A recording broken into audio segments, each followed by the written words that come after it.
In fact, the second statement of the Home Minister in the first week of January 2010 clearly underscores the fact that the Government of India had arrived at the decision to carve out the state of Telangana based on both reality and historical injustices, as well as the prevailing conditions of people of Telangana. It's a very small statement which I have extracted. I would appeal to all of you to read it very carefully. Because what is now being argued is, ఏదో చెప్పారు, ఏదో వచ్చింది, ఆ రోజు ఉన్నటువంటి పరిస్థితులు, ఆ పరిస్థితులను ఎదుర్కొనేటందుకు చేసినటువంటి ప్రకటన. కానీ భారత ప్రభుత్వం తరఫున గృహమంత్రి చేసినటువంటి ప్రకటన ఏముందో ఎప్పుడు 9 ప్రకటన కాదు, డిసెంబర్ 9 కాదు, తర్వాత చేసినటువంటి ప్రకటన. తర్వాత చేసినటువంటి ప్రకటన తెలంగాణ ఆవశ్యకత గురించి ఇంత విపులంగా, ఇంత సూత్రీకరించి చెప్పినటువంటి ప్రకటన నాకు ఇంకెక్కడ కనబడదు. There are number of misconceptions, I am quoting the Union Home Minister, surrounding the issue that have brought us here today. Right? He is referring to 9th and there is a misconception that the central government acted in haste. This is what these people or other people were saying, isn't it, from the other two? Tondra Pradesh. There is a misconception that the central government acted in haste. That the political parties were not consulted. Another argument. How he reverts that argument, he will see. That the political parties were not consulted, and I, as Home Minister, acted as an individual. Please read it. Please read it. This is a real historical document. As you are all aware, he is addressing the nation again. Not the political parties in Andhra Pradesh and not the leaders from Seemandhra region. Of this misconception is supported by facts. You are all aware of the long history. Look at the man. Look at the Government of India, what it is saying. Behind the demand for state of Telangana. Sundarapadi Cheshna Nirnayanga. Samvatsaralu gadichindi. It is sufficient to refer to the report of States Reorganization Commission. He is also referring to States Reorganization Commission. The Gentleman's Agreement of 1956. State Reorganization Commission ఏం చెప్పింది? అయినా మేము మేరలేదు. Integrated state of Andhra Pradesh form అయింది. Followed by Gentleman's Agreement, Amendment of Article 371, 6-point formula of 73, Introduction of Article 371D in the Constitution. ఇన్ని జరిగినాయి, ఇంత తతంగా అంతా అయిపోయింది. ఏదో నేను నిద్ర నుంచి లేచి నుంచి చేసేటువంటి ప్రకటన కాదు. You are aware of the proceedings of the Business Advisory Committee of the Andhra Pradesh State Assembly on December 7, 2009, followed by proceedings of all-party meeting convened by Chief Minister of Andhra Pradesh later in the evening. ఏం మిగిలింది sir ఇంకా state కావాలి? ఇది మీరు నేను చెప్తున్నటువంటి మాట కాదు.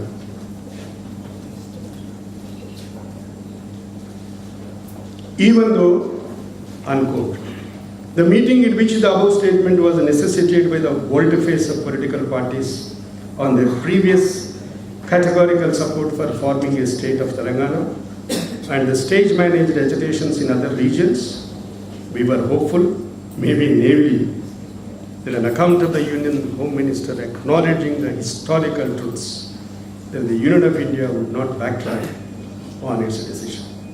I would appeal to the foundation, take out the complete statement, just present the document to the people of this region what the Home Minister said earlier, that it was going back.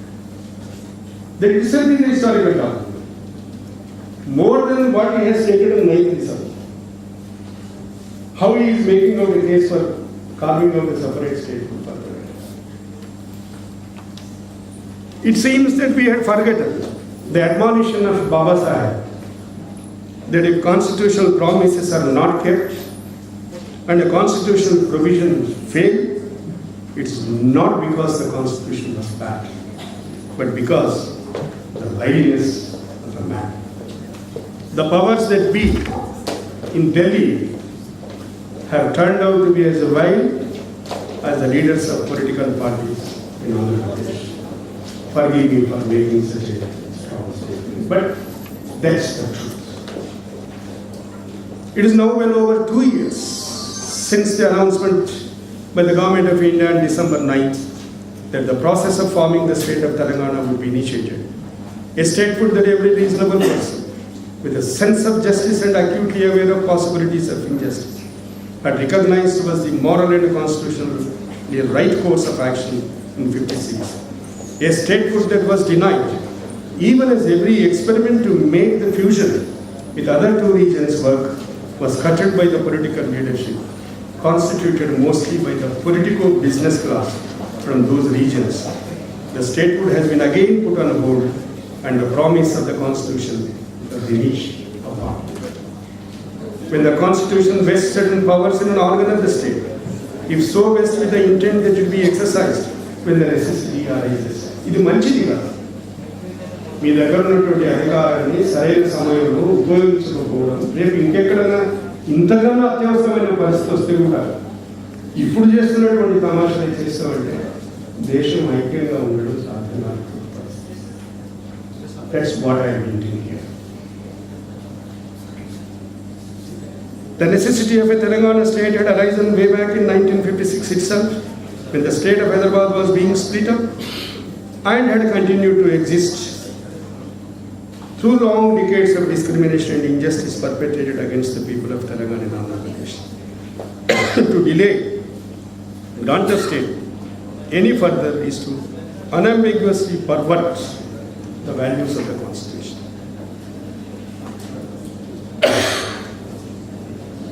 In order to cover up the constitutional fraud, the powers that be at both the national and state levels have engaged in a series of steps and discourse that clearly indicate on an unwillingness to heed constitutional imperatives and commands. The first step was the formation of so-called commission to examine the issues of Telangana. The report of the said commission, ostensibly comprising of people with the knowledge of the constitution, has been justifiably condemned by people of Telangana. Professors of the dais may raise an objection. When you refer to the politicians of the country and the state, you refer to them as white. But when you refer to your colleagues, you are so charitable. You must argue with that. An unwillingness to heed the constitutional imperatives and commands. The first step was the formation of so-called commission to examine the issues of Telangana. This report of the said commission, ostensibly comprising of people with knowledge of the constitution, has been justifiably condemned by people of Telangana and various scholars as full of lies and twisting of facts. I have sent a copy of the lecture to you. Don't worry about it. One would have thought that truth was the platform on which fraternal feelings are built. Except, of course, when it comes to the alleged family called Andhra Pradesh, quote unquote. In which case, Telanganites are expected to summon fraternal feelings for the people of other regions. And permanently, మేము మీ సోదరులమని మనం చెప్పుకుంటూ పోవాలి. Even as the truth of injustices committed against them are denied. Not stopping there, the said report went so far as to recommend in a secret chapter that the movement in news and leadership of Telangana be managed, quote unquote, such that the people of Telangana are deprived of news of the actions of their fellow Telanganites in their struggle for statehood, their capacity to organize themselves politically decimated, their leadership given inducements to not pursue the just cause of the people, and above all, even deny the people of India the necessity of information to form a correct assessment of situation in Telangana. In addition to all of the above, the said commission has also recommended action by the state, both unethical and unconstitutional, to suppress the voices demanding a Telangana state. The soul of our constitution has been brutally carved down. Now I think you must be satisfied with what I have said about it. As if all of the above were not enough, a pernicious argument has been put forward. The third argument, that in order for the Union of India to exercise the powers vested in it under Article 3 of the Constitution, there needs to be unanimity and consensus amongst all political parties regarding Telangana, both at the national level and at the state level. And a consensus between exploiter and the exploiter. And a pilligi elagaku madhyana aa chalagala consensus kavu. తినేస్తుంది బట్టి అంటే అడుగుతాం రేపు అడుగుతాం ఏమవుతుందో అడిగి ఎలకని అడిగి ఒప్పుకుంటే పిల్లిని అడిగి ఒప్పుకుంటే అప్పుడు ఆలోచన అది కాన్సెన్సస్ సిద్ధాంతం which has no place in the Constitution. That's what I wanted to say.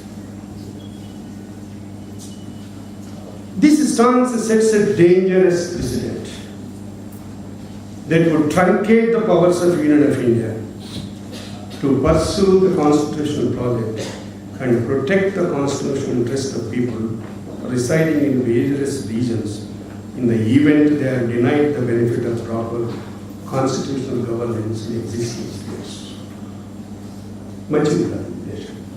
That means you want to abdicate your power. ఇంకేదైనా మంచి ఆర్గ్యుమెంట్ ఉంటే చెప్పు కానీ కాన్సెన్సస్ కావాలనే ఆర్గ్యుమెంట్ అందరిని అడిగి చేస్తాను. నీకు ఎప్పుడైతే నిజంగా చేయాల్సినటువంటి అవసరం వస్తుందో అప్పుడు చేయగా ఉండదు. It's not good for the national city. The requirement of unanimity and consensus among political parties to form a new state in order to ensure better constitutional governance for the people in a region would be tantamount to enactment of a constitutional amendment without operation of Article 368. అంటే రాజ్యాంగాన్ని సవరణ చేస్తుంది. Unanimity కావాలి, అందరం కలిసి చేయాలి, అన్ని పార్టీలు ఒప్పుకోవాలి. రాజ్యాంగాన్ని సవరణ చేయడానికి అన్ని పార్టీలు ఒప్పుకోవాల్సిన అవసరం లేదు. రాజ్యాంగాన్ని సవరణ చేయడానికి యునానిమిటీ అక్కర్లేదు. అటువంటి దానికి మామూలు లా, ఓన్లీ పార్లమెంట్ బై లా, అంటే ఆ రోజు ఒకవేళ 100 కోరం అయితే 51 మంది తెలంగాణ కావాలని ఓటేస్తే తెలంగాణ రావాలి. ఏ స్టేట్ అయినా ఏర్పడాలంటే ఆ స్టేట్ ఏర్పడాలి. దానికి వీళ్ళేంటి యునానిమిటీ అంటే కాన్స్టిట్యూషన్ అమెండ్ చేయడానికి కూడా అక్కర్లేనటువంటి ఒక భ్రమ పదార్థం తీసుకొచ్చి మనకు అందరికీ చెప్తున్నారు. Such a position leading to the truncation of powers of Union of India to effectuate better constitutional governance by formation of new states or altering the boundaries of existing states would be a violation of the basic structure of the Constitution. The speciousness of the posited requirement of unanimity and consensus amongst all political parties can be analyzed, assessed and analyzed. Analyzing 3 aspects of the text of Article 3. 1. In the meaning the phrase Parliament may by law. 2. The implications of the phrases expressing its views with respect to state legislatures or the states whose area boundaries or name will be affected by a bill recommended by the President to Parliament. 3.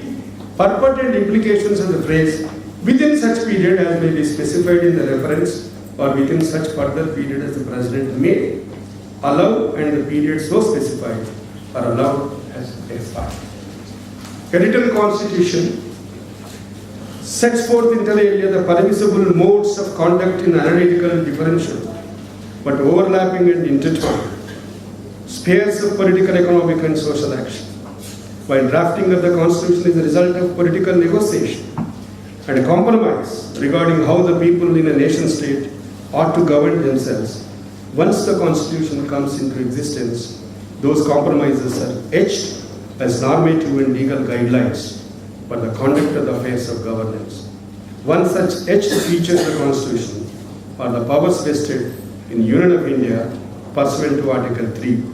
If one were to choose legal positivism as the principal constitutional attitude, then one would look at the Constitution and its provisions as Article 3 as the grand norm in almost Keltian terms of pure law. Then I will refer to what Justice Matthew said, the difference between positive law, the Keltian concept, and Keshavanda all that I will not bother about you because it has to be brought into the structure by making analysis of. It's a serious study on constitutional law what Article 3 is. That's why I have incorporated into the lecture. Article 3 is a comprehensive code both in terms of unambiguity of its text and also when read holistically with other parts of the Constitution such as the preamble and the directive principles of state policy. The Supreme Court of India has clearly explained in one of the cases where the case does not involve cessation of territory to a foreign power, Parliament to effectuate any of the actions and consequences enunciated in Article 3 may do so by ordinary law. ఇప్పుడు ఇంకెవరు కొత్తగా కనుక్కోవాల్సిన అవసరం లేదు. Supreme court దీని గురించి debate జరిగింది. ఏదైనా ఒక రాష్ట్రం దేశం నుంచి విడిపోవాల్సినప్పుడు మాత్రమే కాన్స్టిట్యూషన్ అనేది వస్తుంది. లేకపోతే చట్టం చేస్తే చాలు. The exercise of powers vested in Union of India under Article 3 is ultimately within the exclusive domain of the Parliament. The reorganization of stateless states cannot be taken to mean it would violate fundamental rights of any citizen, and further, the law enacted pursuant to Article 3 cannot be treated as a constitutional amendment. Article 3 ఎందుకంటే schedules మారుతాయి. ఒకసారి article 3 ప్రకారం చట్టం చేస్తే schedules మారుతాయి. Andhra Pradesh state number 1 ఉందనుకోండి, అక్కడ 1A Andhra Telangana వస్తుంది. అంటే కాన్స్టిట్యూషన్ ముట్టుకున్నట్టే కదా, ఆర్డర్ చేసినట్టే కదా. అయినా ఆర్టికల్ 3 ప్రకారం చట్టం చేసినప్పుడు దాని కాన్స్టిట్యూషన్ అమెండ్మెంట్ అనుకోకూడదు అని ఆర్టికల్ 3 రాస్తుంది, కాన్స్టిట్యూషన్ రాస్తుంది.